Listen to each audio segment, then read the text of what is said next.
Apa? Segala waktu dengan kau. Oh iya. Mereka nggak mau. Jadi kita kayak nggak tahu gitu. Selamat datang di Bisik Semagal, Bincang Asik SMA 3. Assalamualaikum warahmatullahi wabarakatuh. Shalom. Om Swastiastu. Namo Buddhaya. Salam kebajikan. Halo semuanya, udah pada kenal kita nggak nih? Enaknya kita kenalan dulu apa langsung to the point? Kenalan dulu lah biar saling kenal. Biar kayak tak kenal kan maka tak sayang. Kalau udah kenal, Jadi sayang. kalau udah kenal jadi sayang berarti nggak usah sayang-sayangan guys. Oke, kenalin ya, nama aku Maria Chandra Daniarti bersama partner aku. Eunika Dinda Karisti. Di mana? Di Bisik Semaga, Bincang Asik SMA 3. Oke, pada podcast. Jadi episode podcast kali ini adalah ragu. Bentar, ragu tuh kepanjangan atau cuma sekedar ragu-ragu biasa? Ada kepanjangannya. Apaan tuh? Apaan tuh? Gitu. Ragu tuh ngobrol-ngobrol bareng guru. Ngobrol-ngobrol bareng guru. Nih, aku penasaran deh. Ngobrol bareng guru nih 3 clue deh. Aku minta 3 clue. Guru Kira-kira startnya, iya gue star kita hari ini deh. Cantik banget. Pertama nih, cantik. Terus yang kedua? Gaul abis. Gaul abis. Bentar deh, gaul abis. Terus ketiga. Hype abis. Ini biasanya udah cantik, gaul, terus hype abis. Biasanya ya bahasnya tentang paling kosmetik gitu gak sih? Atau barang branded, bener gak? Besar. Terus mereka bahas apa nanti beliau-beliau ini? Tebak. Oke, bentar ya, aku tebak ya. 1, 2, 3 salah. Nah, Terus yang jadi bener apa dong? Jadi tema kita pada hari ini adalah HAM, demokrasi dan juga politik. Beneran serius bakalan bahas penasaran. gini. Penasaran banget. Ini udah cantik terus berilmu lagi. Apalagi Keren tentang banget sumpah. politik ini. Guru kita Guru gak kita. sih?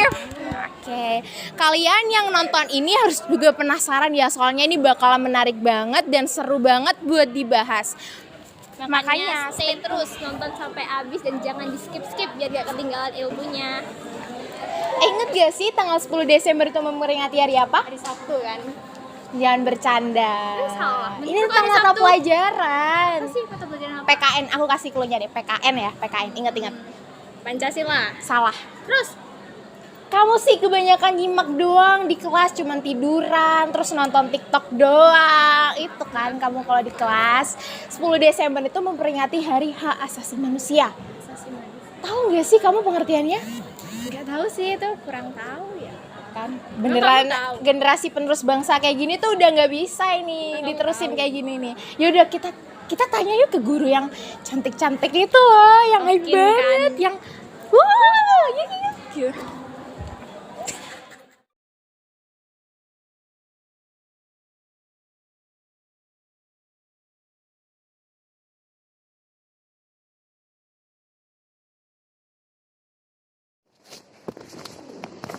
Assalamualaikum Bu Ima, Bu Cici. Oh ternyata ini gue star kita hari ini. Ekspektasi kan. Cakep-cakep. Gaul Cakep banget. gini jadi agak enak mau nanya. Takut jadi ngobrolnya ini topik nih. Pengen minta skincare-nya rutinnya apa? Barang-barangnya apa sih? Berapa harga outfit lo? Jadinya TikTok itu nih. TikTok apa sih namanya? TikTok hari ya itu. Ya itu deh. Dia udah nanya mulu kok jadi ngomongin guru gak sopan. Senyum dong. Gak mau, mahal. Duduk. Siapa tanya? Kok kita sih yang disuruh ya? Apa kabar itu? Baik. Kesibukannya apa ini ibu-ibu? Menurut kamu baik. Nyapu ngepel. Nonton anime? Enggak. Oh udah, dia nonton anime? Nonton opa sih lebih tepatnya. Ganteng. Ganteng malah. Ini udah mau cowoknya. Ngapain saya sepuluh cowok saya ke kamu? Ya gitu. Oh, Oh, Bu Cici. Cici sibuk banget ya. Iya, Cici sibuk banget mengurus anak cucu, foto, mengurus kamu yang akhlaknya kurang, enggak ya? Kok gitu Oh, sih, Bu? enggak. Kok kita jadi di roasting sekarang? Kita pergi aja gimana? Iya gimana? Oh Jangan jangan dong. Tamu. Kamu. Tadi oh iya Bu, kan kita habis PAS nih. Remet gak Bu? Pusing nggak bu? Remet gak Bu kita Bu? Remet sih. Kalau kita remet. Banyak banget ya bu? Banyak. Banyak banget. Kalau PKN Bu, PKN kita remet gak? Ternyata kita remet, kayaknya kita salah nanya gak sih? Tahu gitu nggak salah nanya. Iya. Kita pulang aja. Pulang aja gimana? Bubar barisan. Jangan dong. Jangan ngobrol. Kok jadi bubar? Ya ngobrolnya soal apa sih? Iya nggak tahu mereka nih katanya mau ngobrol. Ngobrol apa? Kasih tahu. Nanti kan cantik-cantik ini pasti pintar-pintar juga. Enggak juga. Jangan merendah. Iya udah lanjutin. Iya lanjutin dulu. Ya Bu ya. Iya. Ini kita mau nanya-nanya, si Mika tuh nggak tahu kamu tuh apa. Kan dia suka tidur kalau Bu Cici masuk kelas, dia suka tidur di kelas. Terus nonton TikTok gitu. So the topic is about human rights. Yes, right. Not right, but human rights. Oke, Bu Cici. Bu Cici dulu mau tahu penjelasannya. Anak-anak pengen tahu Bu, Kamu HAM tuh itu apa apa sih? Iya. Hak asasi manusia gitu kan, ada Iya. Itu kayaknya mereka pengen tahu. hak asasi manusia itu adalah hak yang melekat pada pribadi manusia, keberadaannya sebagai makhluk Tuhan yang Maha Esa yang wajib dihormati, ya kan? Selain dihormati apa? Dijunjung tinggi serta dilindungi oleh siapa? Pemerintah, negara, hukum, dan semua manusia. Itu adalah hak asasi manusia. Nah, hak asasi manusia itu sendiri diatur dalam undang-undang, ya kan? Selain dalam undang-undang dasar, diatur oleh undang-undang nomor 39 tahun 99. Itu adalah pengertian hak asasi manusia. Nah, itu kan Frida? iya. Nah, kalau Bisji kan menjelaskannya HAM di Indonesia tuh kayak gimana? Dan ternyata HAM itu juga diatur dalam hukum internasional. Namanya kan human right, like I was said that before. Ya. Nah, itu pun diaturnya, dia didasarkan pada konvensi sekolah PBB yang pada tahun 1948 ya, Bisji kalau nggak salah. Ya. Nah, itu menjadi sebuah panduan termasuk di dalamnya bagaimana penerapan HAM di Indonesia gitu. HAM itu apa sih? Kan Bu Cici sudah menjelaskan bahwa hak yang melekat pada setiap manusia. But we need to remember bahwa even though we have a human right di dalamnya, itu ada haknya manusia lainnya juga kan, yang that's mean kita nggak bisa bahwa misal kamu bilang bahwa ini hakku, tapi kan ada hak orang lain juga. Berarti gimana? Do it wisely. Makanya kenapa sih itu diatur dalam undang-undang biar kita tidak melakukan sebuah pelanggaran dan biar kita tuh tidak melewati batasan gitu. Nah, batasnya apa? Nah, ini dibatasi oleh undang-undang, yaitu dalam pasal-pasal. Nah, biar tidak orang lain itu, oh ini hakku. Nah, kenapa orang lain juga punya hak? Misalnya undang-undang atau pasal 27. Apa sih pasal 27 itu mengenai apa? Tahu nggak mengenai apa? Apa? Segala warga negara. Mereka nggak tahu. Jadi kita nggak tahu. Mereka nggak tahu. Segala warga negara bersamaan kedudukannya dalam hukum dan pemerintahan. Itu tuh pasal 27 tuh bicara tentang politik, artinya hak politiknya kita. Iya. Kalau kamu kan, how old are you? 15. Oh, dan mereka masih belum punya hak politik ya? Kenapa? Karena belum usia 17 tahun. Kenapa 17 tahun? Kalian nanti punya hak untuk memilih. Nah, itu tadi tuh jadi hak pemilu itu tuh termasuk sebagai sebuah hak, termasuk di dalamnya including kamu untuk mendapatkan pendidikan. Pendidikan politik. Iya, pendidikan politik dan pendidikan secara umum gitu. Nah, itu namanya hak gitu. Jadi HAM itu nggak hanya bicara tentang haknya kamu yang dibicarain tentang apa sih? Kegiatanmu secara berpolitik, kehidupanmu sehari-hari. Terus kemudian bicara tentang gender, tentang ras, tentang agama, culture kan kayak gitu, keberagamannya ada di dalamnya atau culture tadi. Nah, jadi HAM itu tuh melingkupi semuanya ya Bu Cici gitu. Nggak hanya kayak satu part aja enggak, tapi dia bicara tentang seluruhnya. Dalam kehidupan sehari-hari contohnya apa? Yang namanya adalah nilai praksis. Nah, apa berkaitan dengan tingkah laku sehari-hari. Diatur dalam apa? Dalam sila-sila Pancasila. Sila yang pertama, iya kan? Nah, sudah diberikan. Apa sih sila yang pertamanya Pancasila? Ingat nggak? Iya. Pintar. Apa? Great. Dalam kehidupan sehari-hari saling menghormati. antar umat beragama. Kalau di dalam P5-nya kalian tuh keberagaman, rasanya itu kan gitu kan ya. masuk. Nah, itu tuh termasuk Dalam kurikulum. including, iya ya Bu, dalam Iya. kurikulum Merdeka including tuh udah HAM-nya gitu. Mengenai hak ya, saya mau tanya deh, penasaran misalnya ya Bu, kalau ada salah satu rakyat dia itu nggak dapat hak dari pemerintah gitu, dari atasannya, dari pemerintah dan lain-lain, kayak Apa itu? Hak apa dulu? misalnya dia kerja nih Bu, kerja terus dia nggak dapat hak yang harusnya jadi miliknya gitu loh, paham kan Bu ya? Ya. Nah gitu, terus dia tuh mau ngajuin gugatan nih, kayak ini kayak gini loh, kayak gini, ini termasuk udah hak asasi manusia kan Bu? Iya dong. Kan termasuk hak ya Bu. Iya. Nah, terus gimana tuh Bu? Kan biasanya rakyat ini tuh ada juga yang bakal yaudah deh diem aja deh, nggak usah. Ada juga tuh Bu yang kayak dia bakal ngajak teman-temannya gitu, kayak, Demo. iya demo gitu. Ah. Nah gimana tuh Bu? Ya itu nggak apa-apa ya Bu Cici. Ya, Demo betul. itu bagian dari Bagian dari- kamu menyuarakan haknya kamu gitu kan ya Bu Cici ya. termasuk demokrasi. Kita kan Iya. hidup dalam negara yang menganut Berdemokrasi. demokrasi. Demokrasi Pancasila.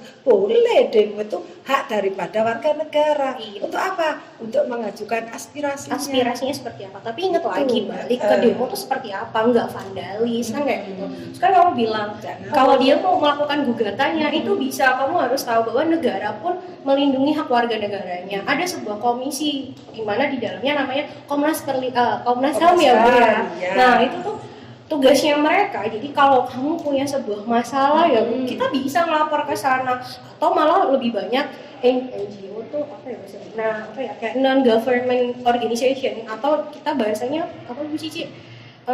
Ini loh kayak lembaga bantuan hukum, LBH. Jadi misal ada orang yang tidak mendapatkan haknya ngerti dia, hukum. nah nggak ngerti Bantu. hukum, dia tinggal cari aja LBH yang ada. sesuai, LBH ada ada. LBH-nya ya Ya. Bu Ci gitu. Nah, LBH itu di dalamnya ada perlindungan anak, Nah. ada perlindungan perempuan juga Perempuan ada. ada. Itu apa? Ya untuk melindungi ini. Anak misalnya anak itu ada yang apa namanya Mendapatkan kekerasan. dari orang tuanya. Ini yang melindungi adalah Komnas HAM anak-anak.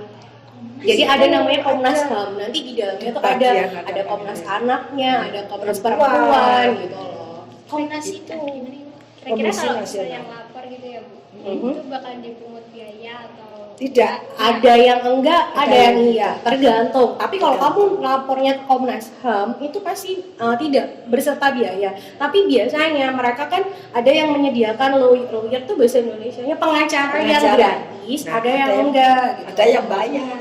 Jadi tergantung. Tergantung. Kan udah tuh banyak tuh Bu, pasal-pasalnya gitu, Ya. ini gitu. Salah satu pelanggarannya yang ringan sama berat tuh kayak gimana?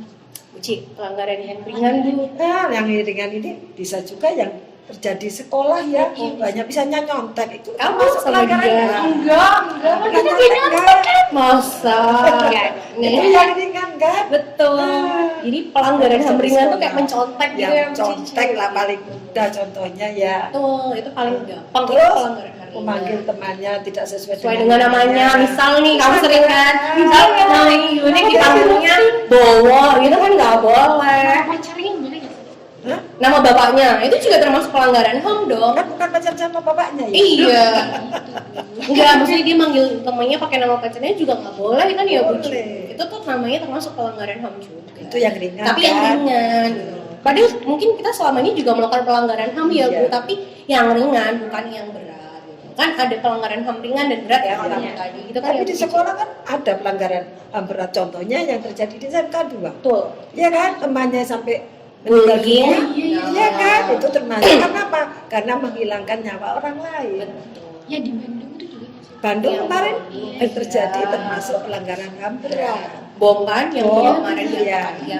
Oh iya Masuk. kan misalnya nih ya, pelajar ini tuh gugatannya kayak pelanggarannya tuh termasuk berat. Pelajar nih Bu di bawah umur. Contohnya, Ya itu kayak tadi Bu, pembulian itu. Oke. Ya itu kan pembulian itu Ya. kan itu termasuk ya udah berat kan Bu. Iya. Udah kayak diajuin ke apa ya? Jalur hukum. Iya jalur hukum kayak gitu. Nah itu hukumnya gimana sih? Loh, kan ada undang-undang mengatur tentang Iya. pelanggaran hukum yang dilakukan oleh anak-anak.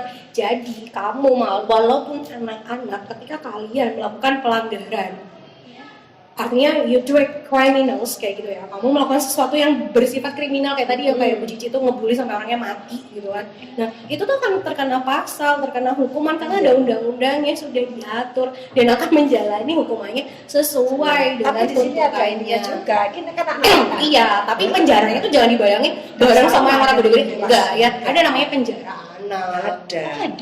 Ada dong. Jadi itu tuh isinya kriminal-kriminal anak. Ingat, dalam undang-undangnya Indonesia, kita dikategorikan anak itu sampai di usia 18 tahun. Ya.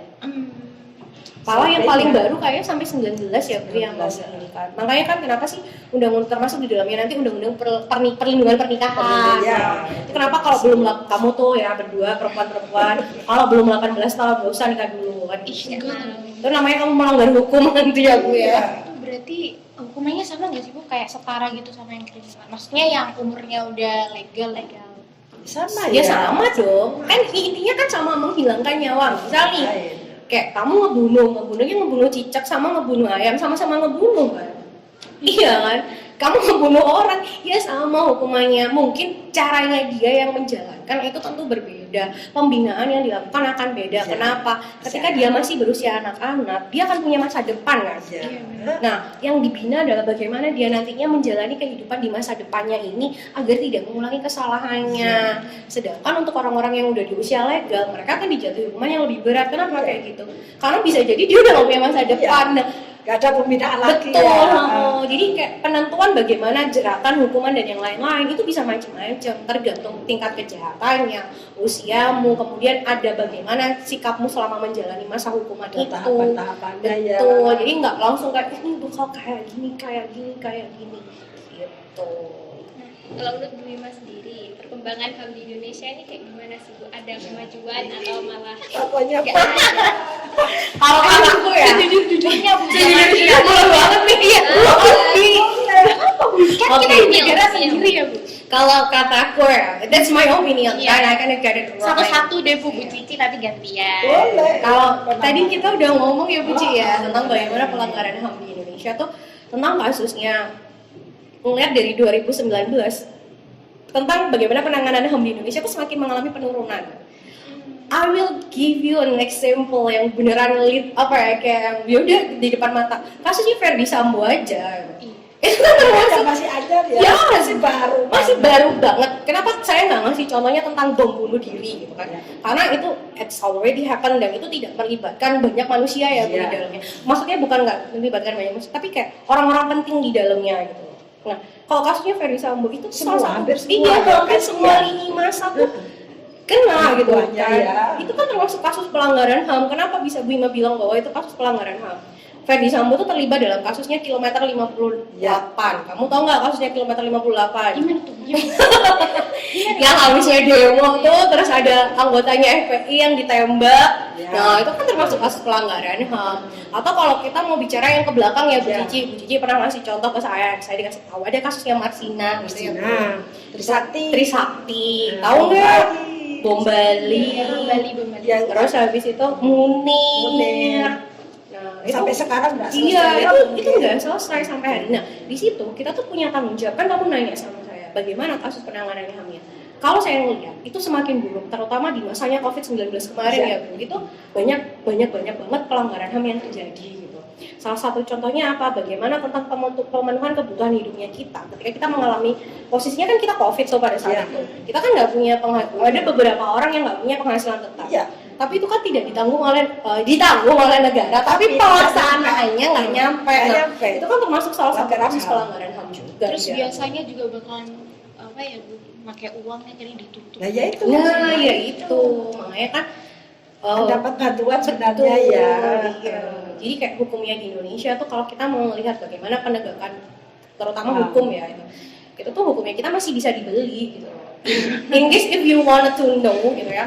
Kayak kemarin aja, ini kan ada yang paling baru adalah tentang bagaimana pengesahan RKUHP menjadi KUHP baru kan kayak gitu. Nah, itu kan menjadi sebuah polemik bahwa itu kan sebenarnya banyak pasal yang bermasalah, tapi kenapa sudah tiba-tiba disahkan menjadi sebuah undang-undang baru kan ya. Walaupun memang kamu punya tenggat masanya selama 3 tahun untuk mendalami gitu kan. Maksudnya kayak untuk mereview itu kayak kira-kira bisa dijalani nggak nih kayak gitu loh.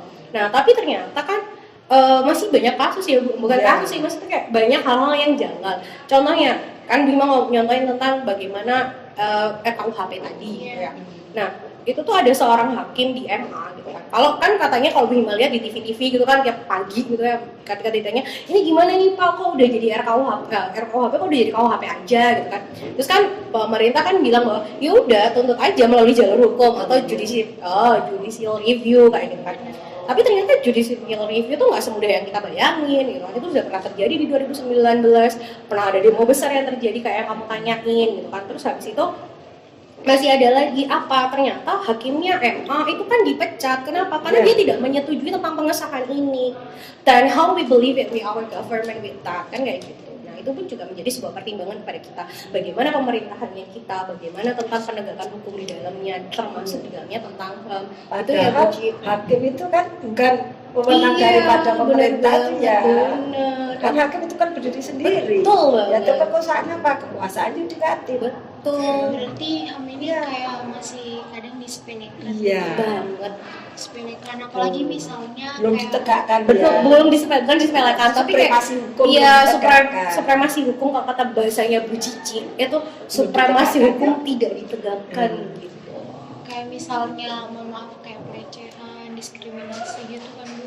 Itu kan biasanya tuh ya Bu, pelaku tuh misal hakim ini ngasih tuntutan ke pelaku itu Jaksa biasanya yang Jaksa. oh iya ada Yang itu menuntut deh Bu ya jaksa. jaksa. yang nuntut jaksa hakim yang menentukan. Iya betul. Ya itu kasih tuntutan itu ke pelaku Ya. itu tapi nggak sebanding apa yang dirasakan korban gitu loh Bu.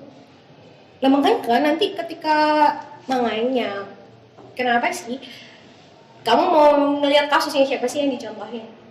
Yang ngasih amat tuh apa ya? Ya Ferdi Sambo doang. Sambo. Yang gimana tuntutannya itu pasti bakalan ikan, kamu bicara tentang pelecehan nih. Iya. Nah oke, misalkan kenapa sih kasus pelecehan seksual itu menjadi sesuatu yang tricky banget untuk korbannya? Pertama, bukti itu Kalau hukum itu perlu bukti. iya, ya. karena harus ada based on fact-nya.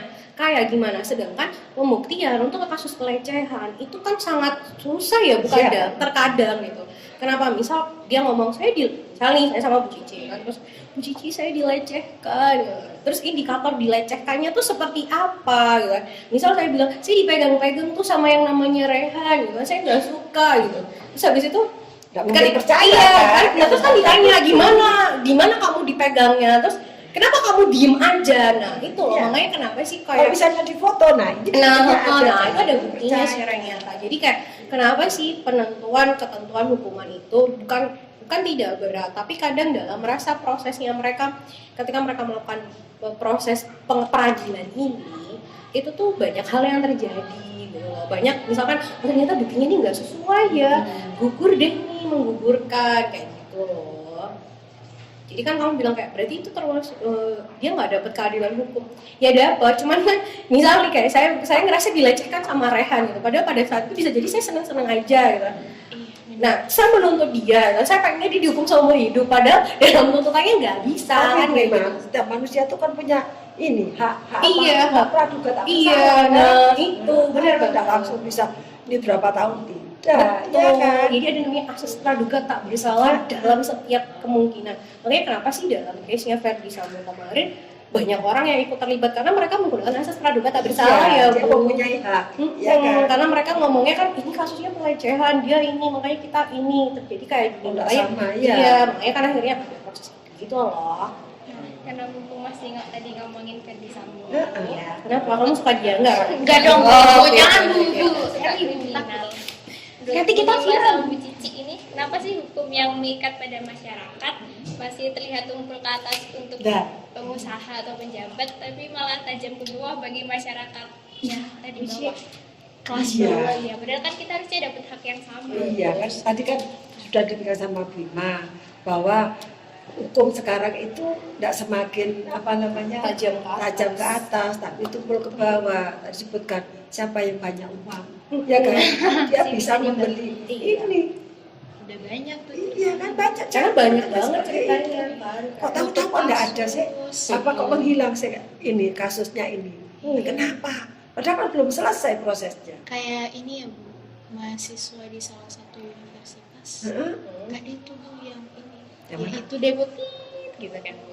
Ada lagi salah satu universitas. Oh, yang anak UPI Bandung. Iya. Yang ini loh Bu, yang anak LGBT, yang anak gay ya? Oh itu Yang tinggal dibunuh. itu yang dibunuh. Yang dibunuh sama pacar mantan gebetannya itu. Dan the problem is, Ya itu kan ditutup ya.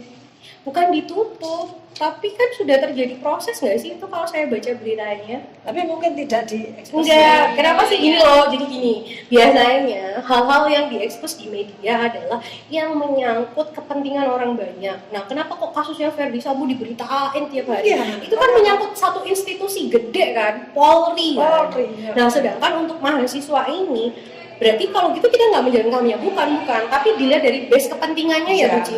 Gitu nggak sih Bu biasanya? Verdi Sambo ini kan suatu lembaga Iya, yang besar, lembaga yang sebagai besar. penegak hukum. Sebenarnya kasus itu tetap berjalan kalau kamu tetap mau keeping up. Jadi intinya kan gini, itu kan hanya bagaimana pemberitaan. Pemberitaan itu kan media yang memilih mana yang mau diberitain, mana yang enggak gitu loh. Kepo nggak sih Bu sama yang kayak masalahnya itu yang nggak ada pencerahannya gitu? Ya kepo lah kayak kasusnya Munir aja dari zaman dulu nggak selesai. Iya Sampai sekarang kan gimana sih ya? belum selesai. Itu kan kasus yang Munir nggak selesai. Nah makanya kan kamu bilang kepo nggak sih Bu? Nah itu tanggung jawabnya kita bersama untuk mengawal bagaimana sih jalannya. Kalian kan sebagai generasi Iya, penerus. kamu kan generasi penerusnya Kita tanggung nih. jawab kali. Kan bentar lagi Bu Ima sama Bu Cici pensiun gitu kan. Kamu yang melanjutkan. pensiun. Oh, Bu Cici sudah hampir 59 ya. Iya, saya di 19 tahun sih. Tapi bohong gitu. Nah, itu kan hak untuk bebas berbicara dan berpendapat. Apa itu termasuk demokrasi? Iya, Iya dong. Iya. Dan itu dicantumkan dalam pasal berapa? Pas berapa Bu? Pasal 28 lah. Kan tadi Bu Cici ngomong 27 Ya. 28. Kira-kira kebebasan demokrasi paling simpel yang bisa dilakukan siswa-siswi itu apa aja? Boleh lah. Kamu menghargai temanmu aja, itu adalah kebebasan berdemokrasi. Terus pertama kemarin beberapa bulan yang lalu ya Bu, mereka melakukan pemilihan ketua OSIS sama MPK. Itu kan sudah bagian dari menerapkan demokrasi. betul penerapan demokrasi dan kamu menghargai haknya Sekolah. mereka untuk memilih gitu. Itu kan ada prosesnya. Ya walaupun yang kepilih mungkin bukan pilihanmu gitu kan, ya udah gitu, namanya juga demokrasi kan gitu. Iya. Suara terbanyak kan. Betul, diambil. makanya kan kita mengenai sistem demokrasi seperti itu. Pelajar sekarang itu kan Bu ya, Coba di sini. minim literasi banget Bu. Kamu juga kan? Kalau saya emang masih ngerjain GLS Bu, rajin kita. Kan agak kenal wajib ya. Iya. bolong. Iya, untuk membaca, siswa. meskipun Agar apa? bacanya. Agar timbul motivasi untuk membaca. Itu wajib program sekolah. Kalau kalian tidak mengerjakan GLS nanti langsung bisa dipanggil oleh kepala sekolah. Dipanggil Bu Sinjang. Udah dibangun Bu Sinjang, tahu ya? Bilang Bu Sinjang. Oh, jangan lah, Bu, Oh, jangan. oke. Kita kan best friend ya sama Bu Sinjang. Oh ya, oh best friend. You're being best friend with her. Yap. Kan itu masih minim literasi ya Bu, kayak nggak peduli sama pendidikan politik. Itu gimana sih Bu, biar kayak anak sekarang tuh lebih berminat gitu Bu. Maksudnya selain membaca gitu. Menurutmu kenapa parpol-parpol sekarang banyak menggait anak-anak muda dan artis? Kenapa beberapa account media sosialnya partai politik mengatakan tentang beberapa artis-artis Korea? Ya itu untuk menggait kalian. Makanya kenapa kamu kayak yang dibilang Bu Cici, literasi. Kenapa kayak gitu? Itu tuh meminimalisir kamu dari hoax dan pilihan yang salah. Tuh. Kalau kamu nanya gimana caranya untuk anak-anak muda ini tertarik sama politik, yang pertama adalah bagaimana pembentukan kita ya Bu, penyampaiannya gitu loh, bahwa ketika kamu menjadi seseorang yang apolitik, artinya kamu tidak peduli dengan politik, itu yang akan dirugikan adalah kamu. Jangan menjadi seseorang yang apatis terhadap kehidupan. Nanti dalam pemilu apa jangan menjadi Iya, golput. betul. Ya. Jangan golput hanya karena kan enggak, aku nggak mau milih yang itu. Ingat loh, satu pilihan kamu ini akan menentukan bagaimana nasib bangsa selama 5 tahun Iya. mendatang. Sama kayak kamu ketika kamu milih ketua OSISmu kemarin kan gitu. Satu pilihanmu menentukan 1 tahun mendatang seperti apa. Gitu loh. Harus yakin. Iya. Jadi kalau biar Itu mereka yang terbaik. tertarik, gitu. Iya, yang biar terbaik. Gimana caranya biar mereka tertarik? Ya tadi banyakin literasinya, banyakin bacanya. Oh sekarang kayaknya kalau saya ngeliat di media-media hari ini tuh udah banyak loh hal-hal yang dibalut dengan yang sangat menarik banget kan gitu. Misal nih, kamu kan bilang gimana caranya biar kita tertarik sama politik. Kalian kan kayaknya K-popers ya dua-duanya. 50-50 lah. 50-50. Nah, kalau kamu mau tahu perkembangan politiknya Korea di dalamnya itu akan mempengaruhi bagaimana idolmu nanti loh. Dia tetap bisa berkarir atau enggak. Kebijakan politiknya di negara ini bakal ngaruh ke kamu, termasuk di dalamnya kebijakan politiknya Indonesia. Misalnya Indonesia tiba-tiba bilang nggak boleh kalian nonton acara Koreaan itu, atau di Jepangan Rehan nangis nanti gitu kan, bisa nonton wibunya gitu. Itu nggak boleh. Tiba-tiba kalau kayak gitu, nah itu kan artinya apa? Kamu tuh harus keeping up sama berita-berita politik itu gitu loh. Keren banget gak sih kita punya guru kayak gini? Aku jadi terharu, popo. Bangga banget gak sih? Banget. Di terakhir ya Bu, ada pesan gak buat teman-teman kita di SMA Negeri 3 Jember itu, biar kan kita sebagai generasi penerus bangsa gitu ya Bu, biar semangat. Bu Cici dong. Ayo dong dua-duanya dong. Iya, Bu Cici. Dua-duanya. Enggak, saya nambahin aja. Sud Bu. Loh, saya nambahin aja Bu Cici selesai gitu. Ayo. Ya, untuk siswa di SMA 3 Jember, marilah kita untuk lebih meningkatkan ini mengeterapkan hak asasi manusia sesuai dengan aturan yang sudah ada. Jangan sampai ada korban, ya kan? Korban, sekolah SMA 3 begini. Jangan sampai seperti SMK. Berapa sekolah di Jember ya, yang siswanya sampai ini itu kan korban. Korban dari apa? Dari HAM. Mungkin dia nggak ngerti atau pelanggaran HAM. Jangan sampai terjadi. Marilah kalau ada apa-apa kita musyawarahkan. Jangan menuruti emosional, ya kan? Nah itu yang perlu kalian camkan agar sekolah kita itu tidak jelek di luar. Sekolah kita itu adalah sekolah yang keren banget, yang dapat mengalahkan sekolah-sekolah negeri yang lain di Jember. Masuk Semaga guys, Semaga. Ivan mau menambahkan Kayaknya dari Bu Cici udah cukup gitu banget. ya. Semoga perjumpaan pada kali ini bermanfaat banget bagi kita semua. Mungkin kita ngobrol lagi kan, enggak ya? Sekali ini aja cukup. Mau dong, mau. Minggu depan aja. Iya, minggu depan. Besok sedikit-sedikit. Ini kan berkaitan dengan apa hari HAM kan? Iya, siapa tahu minggu depan temanya beda lagi gitu. Jangan-jangan besok kita ada pelajaran Bu Hima atau Bu Cici, terus kita lari dia. Kita lari aja nggak sih? Pura-pura jangan lihat aja. Pura-pura lihat. Tuh teman-teman, kita sebagai penerus bangsa punya peran penting banget buat kehidupan bangsa Indonesia ini. Jadi kita sebagai pelajar harus tahu banget hal-hal seputar politik, terutama demokrasi dan tentunya juga HAM. Kita sebagai pelajar juga nggak boleh acuh terhadap pelanggaran baik itu yang ringan maupun yang berat. Yang ringan aja kadang menyiksa ya, banget. Apalagi yang berat, aduh. Nangis nggak? Ember. Selamatkan dirimu, maka selamatlah bangsamu. Semua berawal dari kita pelajar generasi penerus bangsa. Semoga jaya, jaya, jaya. Itu ya teman-teman, dari perbincangan barusan dapat saya simpulkan bahwa kita semua terutama kaum pelajar penting banget buat kita menghormati, menghargai dan menjunjung tinggi hak asasi manusia, demokrasi dan juga politik. Kita bisa dapat sanksi apapun yang pelanggaran kecil maupun besar sekalipun. Jadi marilah kita saling menghargai perbedaan dan orang-orang di sekitar kita. Terima kasih buat kalian yang masih stay dan nonton sampai akhir. Jangan lupa buat subscribe channel kita OSIS MPK Semaga. Dan buat kalian yang punya kritik dan saran, bisa langsung DM ke Instagram kita @osismpk.jbr. Saya dan partner saya Maria Chandra Daniarti. mohon undur diri. Wassalamualaikum warahmatullahi wabarakatuh. Terima kasih.